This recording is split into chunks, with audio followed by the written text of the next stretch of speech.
আল্লাহ পাক সকলকে ভালো রাখুন। আজকেও ভূমিকম্প হয়ে গেছে, অনেকে টের পেয়েছে, অনেকে টের পায় নাই।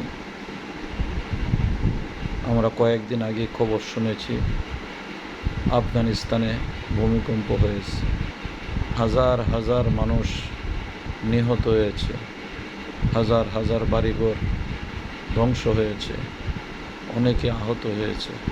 আল্লাহ তাআলা আমাদেরকে হেফাজত করছেন। ভবিষ্যতে আল্লাহ তাআলা আযাব আর গজবের দ্বারা যেন আমাদেরকে হালাক না করেন।